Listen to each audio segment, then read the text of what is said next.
Oi, pessoal, meu nome é Marco. Além de mim, o grupo é composto pelo Lucas Galli, Luísa Quadros, Luísa Mello e pelo Marcos Vinícius. Nós vamos dar continuidade apresentando o capítulo 10, Procedimentos Qualitativos. O autor inicia fazendo uma comparação entre os métodos quali e quant, enfatizando o contraste existente entre ambos. Ele vai dizer que a pesquisa qualitativa emprega diferentes tipos de conhecimento, estratégias de investigação, métodos de coleta e análise de dados. Esses métodos se baseiam em dados de texto e imagem, têm passos únicos na análise de dados e usam diversas estratégias de investigação. Mas uma pergunta que fica: para quem se distingue? Por se tratar de uma pesquisa exploratória, ou seja, que busca definir como é um cenário, ela é recomendada para quem deseja fazer uma busca mais geral e depois definir pontos mais específicos. Isto é, o público que vai responder à pesquisa qualitativa é que vai ajudar a definir como é o cenário para um produto ou serviço. Mas qual a relevância da pesquisa quali? Ela possibilita que o investigado tenha maior participação, apropriação do processo e dos resultados obtidos. Não se tratam apenas de cobaias, mas sim de coautores no processo de construção do conhecimento. Dito isso, nossa apresentação seguirá dividida em 7 partes, sendo elas: as características da pesquisa qualitativa, a estratégia de pesquisa, o papel do pesquisador, os passos na coleta e análise de dados, as estratégias para validação, a precisão dos resultados e, por fim, a estrutura narrativa. Comentando sobre as características da pesquisa quali, o autor vai nos dizer que, em primeiro lugar, é preciso rever as necessidades dos públicos potenciais para a proposta, ou seja, confirmar se o público possui conhecimento suficiente sobre a pesquisa. Se houver alguma dúvida, é preciso apresentar as características básicas da pesquisa e, se possível, mostrar um artigo que ajude a explicar essas características. Existem diversas listas, mas ele recomenda a baseada nas ideias de Rosmans e Halles, porque elas combinam tanto as perspectivas tradicionais como as perspectivas mais recentes da investigação qualitativa. As principais são: é preciso que ela ocorra em um cenário natural, a casa, o escritório, o ambiente de trabalho. Usar métodos múltiplos que são interativos e humanísticos. As questões de pesquisa podem mudar e ser refinadas à medida que o pesquisador descobre o que perguntar e para quem fazer as perguntas, ou seja, ela não é pré-configurada.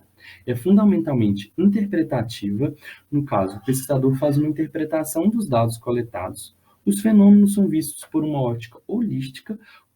Quanto mais complexa, interativa, abrangente a narrativa, melhor o resultado qualitativo. O eu pessoal torna-se inseparável do eu pesquisador. Isso também representa mais honestidade e abertura para a pesquisa, reconhecendo que toda a investigação é carregada de valores. No fim, o pesquisador qualitativo usa um raciocínio complexo, multifacetado e interativo, além de adotar não uma, mas várias estratégias de investigação como guia para os seus procedimentos. Agora vamos passar para as estratégias de investigação. Neste momento, o autor apresenta as estratégias mais focais da investigação. Elas irão se concentrar na coleta, análise e na comunicação de dados. Além disso, é importante destacar que essas estratégias terão origem nas disciplinas e irão fluir durante todo o processo. O autor também destaca a multiplicidade de estratégias na literatura. Dentre a gama de estratégias, é recomendada a escolha de 5 possibilidades para estudo: a narrativa, fenomenologia, etnografia, estudo de caso e teoria baseada na realidade. Estes tópicos são mais usados atualmente e permitem um foco abrangente do restrito para o amplo. Desta forma, a narrativa e a fenomenologia poderão ser utilizados para estudo de pessoas. A etnografia permite o estudo sobre o comportamento e compartilhamento de cultura de pessoas ou grupos, e o estudo de caso possibilita explorar processos, atividades e eventos. O papel do pesquisador. Como a pesquisa qualitativa é pautada em um método interpretativo, podemos nos deparar com alguns vieses devido aos filtros de mentalidade do pesquisador. Desta forma, é importante que o investigador declare seus vieses, valores e interesses pessoais em relação à pesquisa. Outro ponto de observação se relaciona com as questões éticas que podem surgir e também são de responsabilidade do pesquisador. Desta forma, ele deverá incluir dados e declarações passadas para que o público possa entender melhor o tópico, comentar as conexões entre o pesquisador e os participantes, identificar o local de pesquisa, informar sobre a proteção aos direitos dos participantes e, por fim, comentar sobre questões éticas e como o estudo irá abordá-las. Por exemplo, ao se tratar de um tópico delicado, será necessário mascarar nomes, locais e atividades? Se sim, é importante informar o processo para ocultar tais informações. Oi, eu sou a Luísa e vou falar sobre os procedimentos de coleta de dados. Primeiramente, é importante entendermos que o agrupamento de dados tem como função principal orientar o caminho a qual a pesquisa irá seguir.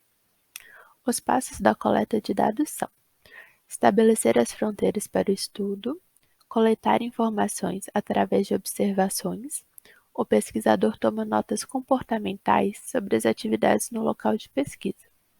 Coletar informações através de entrevistas, desestruturadas ou semi-estruturadas, que podem ocorrer pessoalmente ou por telefone ou ainda em grupos focais. Coletar documentos, que podem ser públicos ou privados. Coletar materiais de áudio e visual. Podem ser fotografias, vídeos e outras gravações audiovisuais. E estabelecer o protocolo para registrar as informações. Considerando que a pesquisa qualitativa é uma pesquisa interpretativa, os participantes e o local são escolhidos de forma intencional, já que os selecionados devem preencher determinadas especificações para auxiliar o pesquisador com um problema em discussão. Assim, a discussão sobre participantes e o local deve levar em conta o cenário, local onde a pesquisa ocorrerá, os atores, participantes que serão observados e ou entrevistados, os eventos, atividades desenvolvidas pelos atores enquanto são observados e o processo, o desenvolvimento dos eventos vivenciados pelos atores no cenário. Por fim, o papel do pesquisador na coleta de dados é essencial para o sucesso dela. Experiência e conhecimento no assunto tratado, bem como estabelecer e manter ativa a participação dos atores através de ideias não usuais, ajudam na coleta de informações úteis. Boa tarde, pessoal. Meu nome é Luísa e eu vou apresentar a parte de registro de dados. O autor inicia esse parágrafo enaltecendo o planejamento para a captura das informações, com o objetivo de filtrar o que vai ser mais relevante para a pesquisa e como esses dados poderão ser melhor utilizados. O primeiro passo para fazermos o registro dos dados é fazer um protocolo observacional, separando as notas descritivas das notas reflexivas. O primeiro refere-se às características de cada participante, as observações dos diálogos que aconteceram. Também pode conter a descrição do espaço físico, com a data, o tempo e o local da pesquisa. Já o segundo é a visão do autor, o que ele achou interessante, quais foram os seus sentimentos, as suas impressões, além das problemáticas que ele conseguiu ver naquele cenário. O segundo é a utilização de um protocolo para entrevista qualitativa. O autor destaca os elementos que devem conter nesse protocolo para dar mais fluidez e ser mais assertivo nos questionamentos, tais como um cabeçalho, as orientações para o entrevistador, as principais questões da pesquisa, como abordar as principais perguntas para garantir o aprofundamento no texto central. Além disso, é importante ter um espaço para o entrevistador acrescentar as suas notas reflexivas e colocar os seus comentários.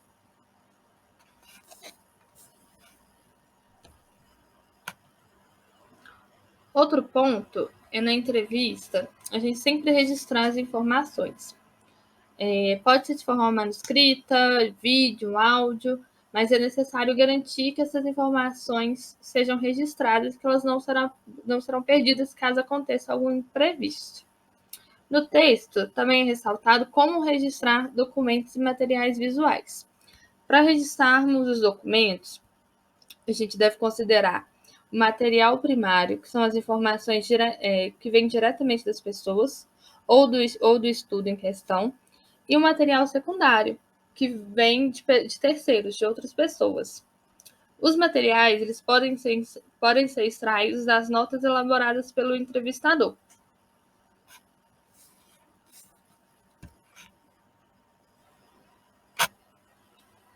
Por fim, a gente aprendeu nesse parágrafo como registrar os dados e como a forma de se fazer isso pode influenciar na pesquisa. Alguns pontos-chave que eu destaquei foi a separação dos dados das considerações pessoais e das considerações descritivas, a utilização de métodos padronizados para organizar a entrevista, a fim de ter o melhor aproveitamento dela. O cuidado para, mesmo se tiver algum problema no percurso, a gente não perder o trabalho realizado, sempre registrar as informações. E ainda, o registro de documentos e materiais visuais deve ser feito com base na separação do que é informação primária e do que é informação secundária. Agora falaremos da análise e interpretação de dados, que são os processos em que nós possuímos inicialmente os outputs, as premissas, que são os dados brutos, passam por um processo sistemático, uma metodologia, para se chegar nos outputs, que são as respostas e interpretações dos dados dentro da lógica da pesquisa qualitativa. Então, são procedimentos em que nós saímos dos dados iniciais da organização inicial para que a gente chegue aos pontos observados e que são almejados dentro da pesquisa qualitativa. Para isso, na teoria baseada na realidade, existem 6 passos sistemáticos, sendo eles o primeiro de organizar e preparar todos esses dados para análise, então tendo uma regra de ouro da totalidade da observação desses dados, e o segundo, uma compreensão desses dados, para que faça-se sentido observar todas as variáveis, né, que fazem sentido dentro desse processo, dessa análise. E, em terceiro, seria já começar a fazer uma organização dessa análise detalhada, num processo inicial de codificação, que é, ou seja, fazer uma categorização desses dados, começar a subdividi-los e organizar com base nas suas características e também visando já, né, os objetivos finais dos outputs, que é, em sequência, na verdade, o quarto passo, que é a utilização desse processo da codificação para gerar uma descrição do cenário. Ou seja, fazendo essa subdivisão, a gente já vai começar a fazer uma prévia análise, buscando já um pouco mais interpretações sobre os dados que nós organizamos. Assim, no quinto passo, buscando uma previsão, né, prever com a descrição os temas que serão representados na narrativa qualitativa. Então, já tendo uma descrição base do cenário, nós vamos estar buscando um avanço dessa interpretação dentro da lógica da pesquisa e narrativa qualitativa. E, por fim, nós vamos fazer uma interpretação, chegar ao output, né, chegar a uma resposta, extraindo os significados dos dados analisados. Então, nós fazemos um processo em que a gente sai de dados brutos, organiza-os e busca respostas. Dentro dessa lógica, nós temos que fazer uma validação dos resultados, para ver se não existe nenhum problema dentro da nossa análise e interpretação, da mesma forma com que o procedimento que nós utilizamos para chegar nos resultados. Então, existem estratégias disponíveis para que a gente possa fazer essa verificação, essa validação, dando credibilidade e confiabilidade à nossa pesquisa, que são a triangulação de informações, buscar fontes diferentes, conferência dos membros, a descrição densa, então ter um conteúdo relevante e claro, esclarecimento de vieses, explicar por qual viés a gente está fazendo, por qual corrente de pensamento estamos chegando naqueles dados. Da mesma forma, trazer vieses diferentes para confirmar, né, a nossa teoria, o nosso viés que estamos levantando, fazer uma pesquisa de campo, participar realmente do que a gente está buscando, fazer um interrogatório de pares, confirmando a confiabilidade das nossas informações e buscando uma auditoria externa dos nossos procedimentos, a fim de que a gente consiga realmente ter uma confiança no que a gente produziu por meio de outras pessoas que não estão viciados, assim dizendo, na nossa forma de pensar. Então, dessa forma, conseguimos fazer esses processos. Por fim, vamos falar sobre a narrativa qualitativa. Crespa nos conta que, embora as estratégias de coleta e análise de dados sejam similares entre os métodos qualitativos, o modo como os resultados são relatados é bem diverso. Dois outros autores, Miles e Huberman, sugerem que o texto narrativo tem sido a maneira mais frequente de exibição de dados quali. Dessa forma, os resultados serão apresentados de forma descritiva, narrativa e não como um relatório científico. Em primeiro lugar, é preciso indicar as formas que serão usadas na narrativa. Elas podem ser um relato objetivo, uma cronologia, uma história ampliada ou mesmo um retrato descritivo detalhado. Em um nível mais específico, as convenções podem ser intercalar o uso de citações longas, curtas inseridas no texto, preparar um roteiro da conversa e relatá-las em diferentes tipos de linguagem, intercalar citações do autor com interpretações, usar a primeira pessoa do eu ou o coletivo, além de descrever como o resultado narrativo será empregado, comparando teorias e literatura em geral sobre o tópico. Isso também foi apresentado no capítulo 2. Mas, por fim, o que aprendemos sobre a pesquisa qualitativa? Passamos pelas características da pesquisa quali, além da escolha da estratégia a ser apresentada. Complementamos contando sobre a importância do papel do pesquisador, suas experiências, conexões e afins. Reservamos um tempo para explicar sobre a coleta e validação dos dados, mostrando o quão importante é para a pesquisa quali, e terminamos comentando como apresentar sua pesquisa qualitativa, sendo uma forma textual, narrativa, a melhor escolha, além de dar dicas de como fazer isso. Com isso, finalizamos nossa apresentação.